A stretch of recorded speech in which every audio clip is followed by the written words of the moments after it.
Hello guys! Welcome back to my YouTube channel. So for today's video ito po ay continuation ng first and second videos ko po na nauna ko na pong na-upload, which is the first videos is about Facebook ads introduction at natalakay din po natin doon ang dalawang rason kung bakit nag-hire ang isang client ng Facebook ads freelancer or virtual assistant. Sa pangalawa ko naman pong video ay inexplain ko naman po kung ano nga ba ang Facebook ads and why Facebook ads are uses in businesses. And also, natalakay din natin doon ang iba't ibang klase ng Facebook ads at kung saan-saan ito sila makikita.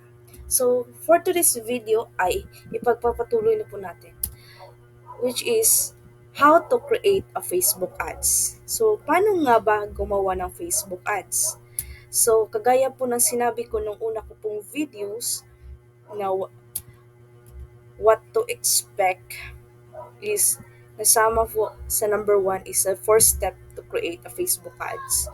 So, what are the four steps to create a Facebook ads? So, here are the four easy steps to create a Facebook ads. So, first is Facebook account. So, obvious naman po, pag wala tayong Facebook account, hindi tayo makakapaggawa ng Facebook page, at hindi tayo makaka-access sa business manager or business suite at hindi tayo magkakaroon ng Facebook ad account kung wala tayo nitong pinakauna, which is a Facebook account. Yan po ang una na kailangan or step, first step to create a Facebook ads. Pangalawa naman po ay Facebook page. So, meaning gagawa tayo ng Facebook page para doon po tayo gumawa ng mga content na pwede nating gawing ads at iba pa. At pangatlo naman ay Facebook Business Manager or Business Suite. Doon po natin makikita ang mga analytics, doon po natin makikita yung mga niraran natin ng mga Facebook ads, kung ilan yung na-reach na people, ilan na messages na receive, doon, nandyan po lahat sa Facebook Business Manager or Business Suite. Then, pang-apat naman po is Facebook ad account. So, especially pag may client ka, hinire ka ng isang client at meron na siyang Facebook page. So, dapat may Facebook ad account ka para masali ka niya sa Facebook page na magmamanage. So, okay. What is a Facebook account? So, Facebook account is very obvious na. Hindi na kailangan natin na i-explain kasi alam ko naman po na halos lahat sa atin dito ay may Facebook account. Yes, Facebook account. Meron na po kayong Facebook account kung saan kayo nagpo-post, nagme-message, gagawa ng mga stories, mga reels, yan po ay Facebook account. And pangalawa naman po ay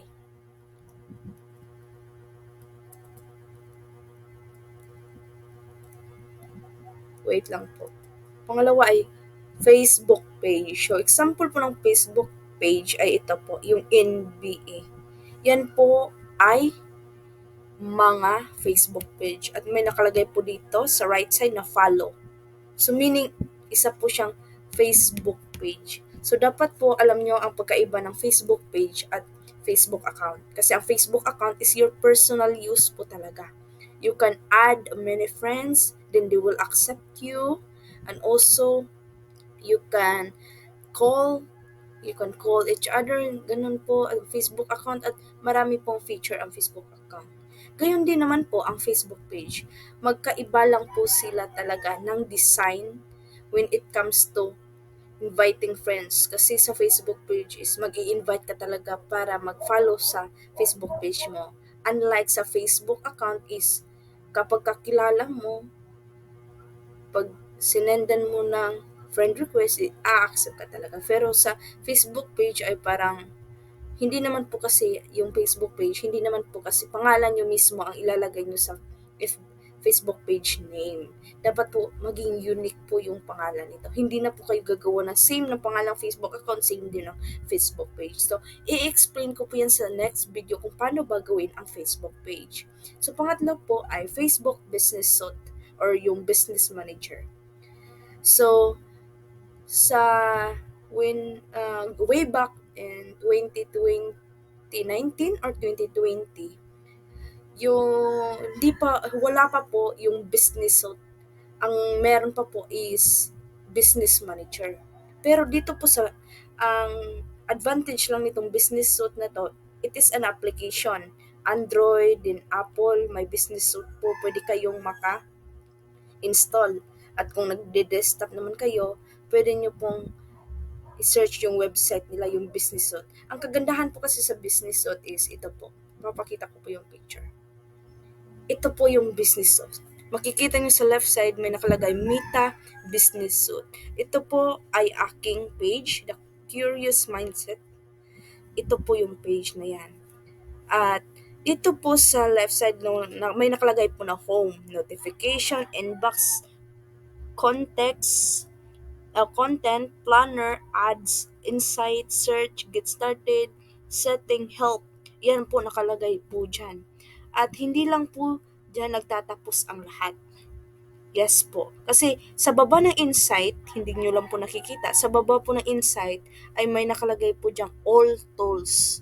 Nandyan na po lahat ng tools na kailangan ng isang Facebook page. Pag lalo na po yung Facebook page na ginawa nyo ay for your business, for your website, for your services. So, hindi po na po kailangan na pumunta pa sa business manager na website kasi nandyan na po lahat. Yes, nasa Meta Business Suite na po lahat. So, paano nga ba? Bakit ko po ba nasabi? Ito po yung video na to. I mean, the picture.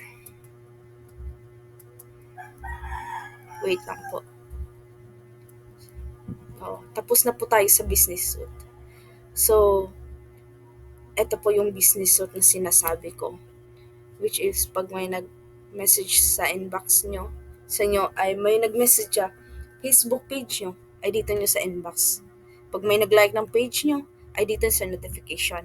Kung may mga content kayong gagawin, dito sa content, din mga planning, kung anong, ay mag-schedule kayo ng next na ipopost. So, you need planner. Then, ads. Ito po, ads.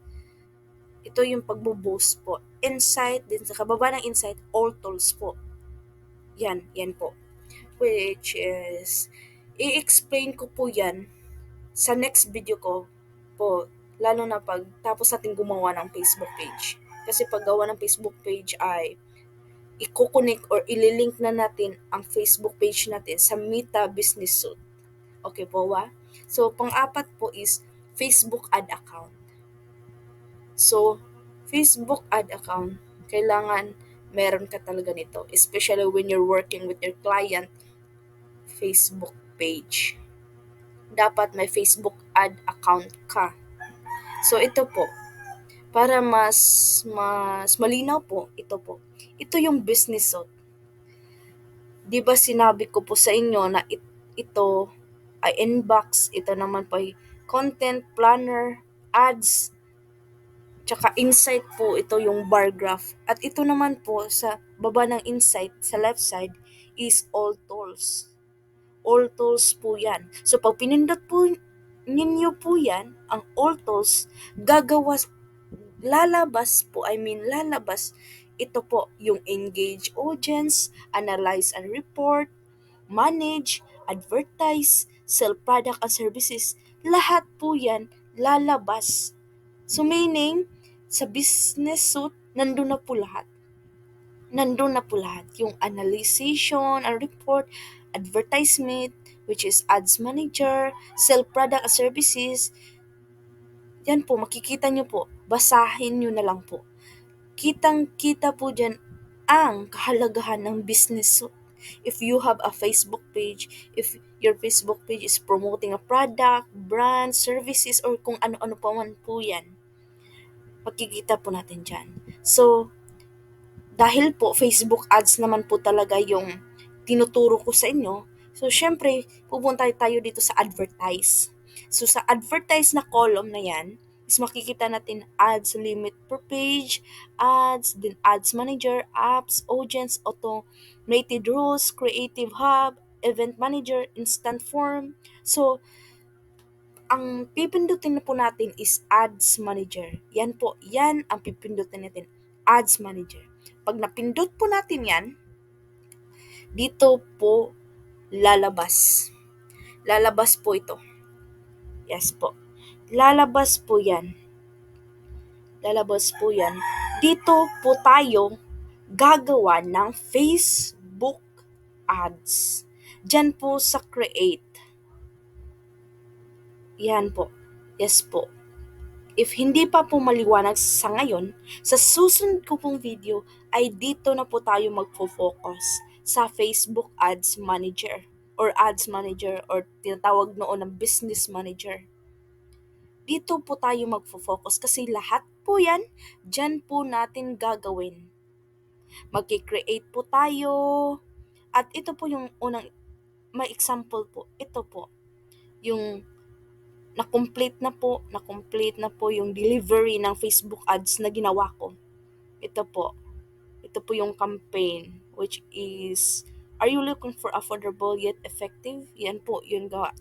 Tsaka yung budget ko po dyan is 200 pesos. Yes. At yan po, dyan po tayo mag-create ng Facebook ads. Then, yan, sa campaign na yan. Pag pinindot po natin yung campaign, dyan po lalabas ito.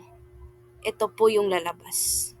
So, sana po maliwanag. Pero pag hindi pa po maliwanag, i-explain ko po. Don't worry kasi i-explain ko sa susunod na video. Like, dyan po tayo magpo-focus sa Ads Manager. Yan, nakikita nyo sa left side, Meta Ads Manager. Dyan po sa campaign, dyan po tayo gagawa ng ads. Tsaka lahat po nandyan sa Ads Manager ay i-explain ko po kung ano-ano ba yan. Yung account overview, campaign, ads reporting, audience, advertising setting, billing and payment, event manager, and kaning all tools gaya ng sinabi ko, dyan na yun makikita lahat. Like ito, yan yun ang all tools. So, yun lamang po, and sa next video is ituturo ko po sa inyo how to create a Facebook page. Para pagkatapos po nating maka-create ng Facebook page ay gagawa na tayo ng mismo FB ads natin. At ituturo ko po kayo kung ano bang meron sa Ads Manager. Ano ba ang dapat nating alalahanin pag napunta tayo sa Ads Manager. Especially when we are working with our clients. So yun lang po, salamat!